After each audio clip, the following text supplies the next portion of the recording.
कश्मीर में बीजेपी की कोई स्पेस है नहीं। नमस्कार, आदाब दोस्तों, हिंद वॉइस में आपका स्वागत है। मैं हूं इकराम और हमारे साथ हैं मंजूर ज़हूर, जो कश्मीर से हैं और बहुत सीनियर जर्नलिस्ट हैं। तमाम तरह की सेवाएं दे चुके हैं बड़े बड़े संस्थानों को लेकर।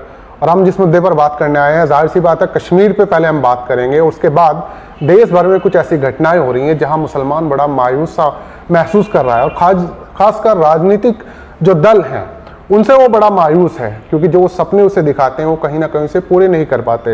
लेकिन हम शुरुआत कश्मीर से करते हैं कि कश्मीर में जब से 370 हटी है, मौजूदा जो सत्ता है उसने बहुत सारे वादे किए थे कश्मीर के लोगों से कि उन्हें जॉब देंगे, उन्हें मेन स्ट्रीम में लेके आएंगे, और बहुत सारी चीज़ें की गई थी। उस वक्त जो गवर्नर थे अब वो वहाँ पर नहीं है, दूसरे पहुँच चुके हैं। तो कितने वादे पूरे हुए हैं, पहले शुरुआत करते हैं कश्मीर से। सर, बहुत बहुत शुक्रिया आपका हमारे चैनल पर वक्त देने के लिए। सर, मेरा पहला सवाल कश्मीर से ही है। कश्मीर में मैं जानना चाहता हूँ अभी क्या चल रहा है? कश्मीर में इस वक्त सब बर्फ़ के नीचे दब चुका है। जितनी भी मतलब एक्टिविटीज़ हैं, चाहे सोशल पॉलिटिकल, तो एक्टिविटीज़ तो वहाँ बिल्कुल ना होने के बराबर हैं। तो मगर जितनी भी सोशल एक्टिविटीज़ हैं या जितनी भी डेवलपमेंटल एक्टिविटीज़ थी वो सारे बर्फ़ के नीचे दब चुकी हैं। कुछ नहीं हो रहा है सरकारी सतह पर। अगर कोई कुछ कह रहा है कि वहाँ ये हो रहा है, वहाँ कुछ थोड़ा सा टूरिज़्म सेक्टर को लेकर गुलमर्ग में, क्योंकि विंटर में लोग जाते हैं, कुछ लोग जाते हैं जिनके पास पैसा है थोड़ा मुल्क में, तो वो जाते हैं गुलमर्ग घूमने के लिए। अदरवाइज़ कोई भी एक्टिविटीज़ नहीं है कश्मीर में इन दिनों। बर्फ़ ने सबको, बर्फ़ जो वहाँ बहुत सा बर्फ़ गिर गया कई सालों के बाद, उस सारी सिचुएशन बर्फ़ ने सबको अपने नीचे कर दिया, सारी एक्टिविटीज़ को। तो सर, ये बर्फ़ तो 1-1.5 महीने 2 महीने से पड़ रही है, उससे पहले क्या कुछ चल रहा है? उससे पहले वहाँ डीडीसी का इलेक्शन था, बीड ब्लॉक डेवलपमेंट काउंसिल्स का इलेक्शन था, जिसमें कई इलाकों में लोगों ने शमूलियत की, पार्टिसिपेट किया। तो उससे कुछ मैंने नहीं किया।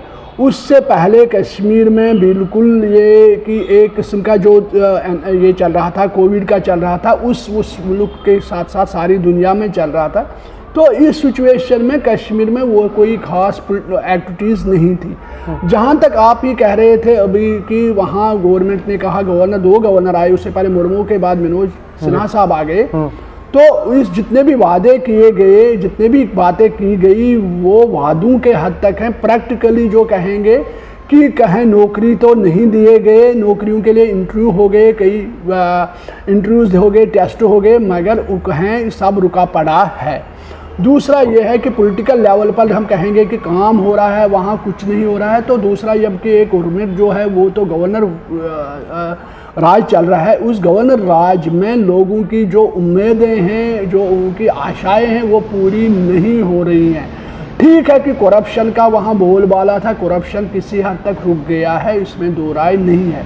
जब मगर काम ही नहीं हो रहा है तो करप्शन किस चीज़ का होगा? जब काम होगा तो करप्शन भी होगा, रिश्वतखोरी होगी। जब काम ही नहीं है तो करप्शन तो होगा ही नहीं। तो इस सारी सिचुएशन में जो फंड्स की कमी है, वहाँ भी फंड्स तो यूटिलाइज नहीं हो रहे हैं। उस तरह से ये है कि ले दे के कश्मीरी जो लोग हैं वो एग्रीकल्चर और थोड़ा सा गवर्नमेंट सेक्टर में जो मुलाजिम हैं तो उस पर अपना जो चल रहा है, और थोड़ा सा हार्टिकल्चर है, हैंडीक्राफ्ट्स का बिल्कुल बहुत 5% भी नहीं होगा, और टूरिज़्म सेक्टर बिल्कुल ख़त्म हुआ है, क्योंकि इस साल कोविड था। उससे पहले भी 5 अगस्त 2019 के बाद टूरिज़्म जो सेक्टर था, टूरिस्टों को कहा गया था कि आप जाओ, यहाँ खतरा है। यात्रा वालों को भी बेचारे, अमरनाथ यात्रा बेचारे आते हैं, हर साल आते हैं, बहुत अच्छी तरह से कश्मीर की मेहमान नवाजी सबको पता है, मगर उनको भी निकाल दिया गया था। तो कुल मिलाकर कहेंगे कि कश्मीरी अवाम में और नौजवानों में मायूसी भी है। ये मायूसी और खामोशी किस तरफ जाएगी, क्या कभी कहाँ वहाँ एक बवाल उठेगा, ये भी इससे कुछ देखने। मैं आपको बीच में रोकता हूँ, माफ कीजिएगा। बहुत सारे स्टूडेंट से बात की जो उस वक्त दिल्ली में जब 370 हटे, काफी मायूस थे। पता नहीं अचानक एक मायूसी बढ़ गई थी उनके अंदर, तो वो क्या कटी रहने लगे हैं कुछ?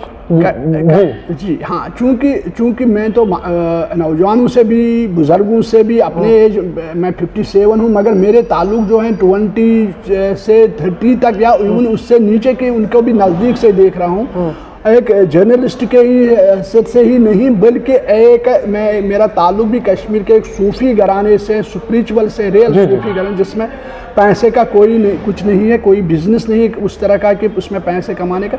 मैं बहुत नौजवानों में अच्छी तरह से देख रहा हूँ कि इनकी सोच किस तरफ जा रही है। इनका क्या है, कुछ मायूसी भी है, कुछ एंगर भी है, कुछ नफ़रत भी है। ये नफ़रत जो है, ये अगर हम कहेंगे कि सिस्टम के खिलाफ, मतलब सिस्टम तो अलग होता है, मुल्क अलग होता है। हालांकि मेरा समझाना बुझाना ये होता है कि कश्मीर में नौजवानों को, भैया हमारे नफ़रत तो ठीक है, हमारी नफ़रत तो बीजेपी को हम पसंद नहीं करते, या किसी हुकूमत को, किसी पॉलिटिकल पार्टी को पसंद नहीं करते हैं, ठीक है, उनके साथ हम उनको पसंद नहीं करते हैं, ठीक है, क्योंकि कश्मीरी, अल्टीमेटली मैं ये कहूँगा, कश्मीरी जो हैं बीजेपी को उतना पसंद नहीं करते, भारतीय जनता पार्टी। क्योंकि मेरा ज़ाती तौर है, इट इज़ किसी हद तक कहेंगे ये इस्लाम दुश्मन और मुस्लिम दुश्मन, जहाँ तक मैंने इसको रीच किया है, जहाँ तक मैंने इसकी तरफ इसको पाया है। बीजेपी को मैं एंटी मुस्लिम एंड एंटी इस्लाम मानता हूँ, मेरी ज़ाती है। अगर मेरे ओपनली अगर मुझे कोई ये सिखाए समझाए, बीजेपी का बहुत सारे कोई भी लीडर, हालांकि मुझे डिबेट्स में भी कुछ सिखाए कि नहीं मंजूर आप यहाँ पर गलत हो, हाँ दोस्त दबाव से वो समझाएं, फिर वो तो अलग बात है। अगर मुझे टेबल पर सिखाएं कि we are not anti Muslim और we are not anti Islam, तो वो फिर दिखाएं, वो समझाएं। तो बहुत सारे लोग ये बोलते हैं ना कि वो किसी को ट्वीट नहीं देते, मुसलमान नेता नहीं चाहते, एक को भी टिकट नहीं देते, कितना देश में लोकसभा या विधानसभा। नहीं, एक चीज़ है, देखिए मुसलमानों के साथ ये तो, अगर कश्मीर, अगर शिवसेना है, शिवसेना के साथ भी मुसलमान जुड़ गए। कश्मीर में जम्मू कश्मीर जमात इस्लामी एक वक्त था, इलेक्शन में उनका मुद्देबाज हिंदू इलेक्शन में आ गया, तो जाहिर सी बात है, तो जब जो पार्टी मजहब के नाम पर निकली है, तो जाहिर सी बात है जिस मज़हब से जिस मज़हब के नाम को लेकर वो आई होगी, तो दूसरे मज़हब का उसमें उसे जगह है नहीं। फिर वो अपने आप को मेकअप करने के लिए, चाहे वो मुस्लिम ऑर्गेनाइजेशन हो या हिंदू ऑर्गेनाइजेशन हो, तो उसमें दूसरे के लिए जगह होती नहीं। फिर वो अपने आप को कवर करने के लिए करें, तो वो अलग बात है। दूसरा, कश्मीरी जो मैं कह रहा, फिर कश्मीर के वापस तरफ आऊँगा कि कश्मीर में बीजेपी की कोई स्पेस है नहीं। अब ज़बरदस्ती जब हुकूमत यहाँ है बीजेपी की सेंटर में, तो ओवरऑल तो जाहिर सी बात है कि 4 लोग जमा हो जाएंगे, वो तो काम कराएंगे, वो तो अपने किसी तरह से उसको मेकअप करके वो अपने अरेंज मैनेज कर सकते हैं। उनमें उसके कई तरह से मतलब सिस्टम भी साथ दे के उस सिस्टम को से मदद लेके वो कर सकते हैं। हाँ, जब अपोजिशन में कोई, मतलब मानिए आज के डेट में कांग्रेस का वहाँ कुछ है नहीं, जितना बीजेपी का जितना वो दिखाया जा रहा है कि बीजेपी का इस तरह से वगैरह है, उसकी एक चीज़ दिखाई जा रही है। कांग्रेस अपोजिशन में इस तरह से, हालांकि मेरा ताल्लुक तो किसी पॉलिटिकल पार्टी से नहीं, मैं खुल के बात करूँगा। तो कश्मीरी लोग जो हैं मजमूई तौर कहेंगे कि बड़े मायूस हैं सिस्टम से इस वक्त। मैं ये कह रहा था कि सिस्टम अलग होता है, पॉलिटिकल पार्टी अलग और मुल्क अलग है। मुल्क बहुत ही महान है, हिंदुस्तान जैसा मुल्क कहीं नहीं है, बहुत ही अजीम मुल्क है। मेरे ख्वाजा गरीब नवाज का मुल्क है, सूफी संतों और वलियों का और साधुओं का मुल्क है, मगर इसको संघासन पर बैठने वाले लोग इसका सोल्यूशन वो तबाह कर रहे हैं। ये मायूसी कैसे दूर हो सकती है? मतलब ये मायूसी सिर्फ वहीं के युवाओं में नहीं है, हाँ। वो जो और भी देश भर में बहुत सारे ऐसे मुसलमान युवा हैं जो डरा फील करते हैं, सेकुलर दलों से उन्होंने उम्मीद छोड़ दी है, क्योंकि जो उन्हें सपने दिखाए, जैसे मैंने पहले भी कहा था, वो उनके पूरे होते नहीं। उस तरह से वो नौकरियों में नहीं आ रहे, एजुकेशन में नहीं आ रहे, और आज ब्लेम भी नहीं पे कर दिया जा रहा है। देखिए, एक हकीकत है, जो 1947 का पार्टीशन था, उसमें जो क्रीम ऑफ द सोसाइटी मुसलमानों की थी, वो हिंदुस्तान छोड़कर पाकिस्तान चली गई, हैदराबाद को छोड़कर। मुसलमानों का जो एलीट क्लास था, जो तालीम याफ्ता क्लास था, जो पढ़ा लिखा क्लास था, या जो बिजनेस क्लास था, वो सारा पाकिस्तान भाग गया, कराची में, सिंध में वगैरह में। यहाँ बेचारा रहा कमजोर मुसलमान, उस पर डंडे बरसाए गए। हम उसके उठने की, उसमें खुद भी, क्योंकि उससे दिन को कमाना, रात को खाना, शाम को खाना, वो इसलिए से उसमें उठान नहीं थी, उसमें उसके लिए उतना किसी ने, न तो कांग्रेस ने नहीं है, या न जनता दल ने किया, न किसी ने किया। तो पाकिस्तान में जो हिंदुस्तान के जितने भी एलीट जो था 1947 में, वो बेचारा भाग गया, पाकिस्तान भाग गया। जितना भी पार्टीशन के वक्त जो यहाँ रहा है, वो बेचारा कमज़ोर, महकूम, मजलूम मुसलमान रह गया। उसमें उसकी लीडरशिप भी, मतलब मौलाना अबुल कलाम आज़ाद को छोड़कर कोई लीडर ऐसा नहीं पैदा हुआ जिसने उनकी तरफ, उनके लिए अपने आप को कुर्बान किया हो, कि मौलाना अबुल कलाम आज़ाद को छोड़कर।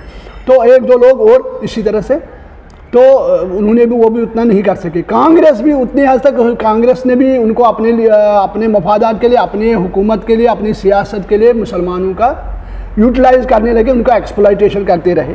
तो ये सारी सूरत हाल में जो मुसलमान अपनी भी यूनाइट नहीं हुए और लीडरशिप भी क्रिएट नहीं हुई, तो मुसलमान भी वो उसमें बढ़ गए, मुसलमानों की लीडरशिप भी एक जगह जमा नहीं हुई, और नतीजतन ये हुआ कि मुसलमानों की सही तरह से नुमाइंदगी नहीं हुई, और उनके लिए न तो रिजर्वेशन उस तरह से हुई, और इस तरह न उनके लिए उस तरह से पार्लियामेंट में या दूसरे जितने भी पॉलिसी मेकर्स होते हैं, पॉलिसी हाउसेस में, पावर हाउसेस है, वहाँ उनको सही तरह से, और जो लीडर पैदा हुए उन्होंने अपनी ज़ात को देखा, उन्होंने कौम को देखा नहीं।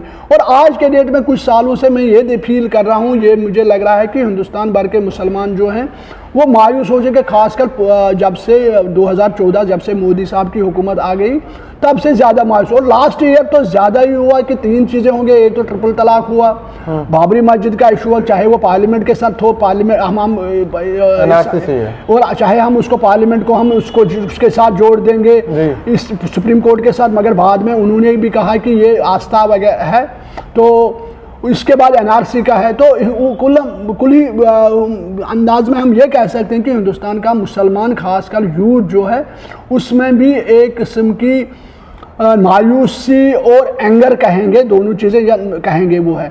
हाँ, ये कि कल के मैं एक चीज़ और देख रहा हूँ कि कल के डेट में कल 26 जनवरी को रिपब्लिक डे पर यूं जमहूरिया पर जो इसमें लाल किले पर झंडा चढ़ाया गया सिखों ने, तो ये किस तरफ जा रहा है, मैं कहना नहीं चाहता कि कल के डेट में कोई और ग्रुप निकलेगा वो झंडा चढ़ाएगा अपना, तो उसके बाद कोई और आएगा मुल्क में ही तो अपना झंडा चढ़ाएगा। कहें ये शुरुआत तो नहीं है किसी चीज़ की, ये जो 26 जनवरी 2021 को हुई, तो ये हिंदुस्तान के लीडरशिप को अपनी इंसानियत का चेहरा, इंसानियत को और मोहब्बत का चेहरा देखकर लेकर चलना चाहिए, और उसमें कोई वो नहीं होना, मोहब्बत इंसानियत को लेकर और शराफत का चेहरा ओढ़कर उसी को अपना परमानेंट चेहरा जोड़कर देखना चाहिए कि ये कहें का रिपीट ना हो जाए, पार्लियामेंट में कोई और ग्रुप ना आए और वो इस तरह से करे, जिस तरह से कई तरह की बातें होनी, कई तरह से जो दबे अल्फाज में कहे जाते हैं।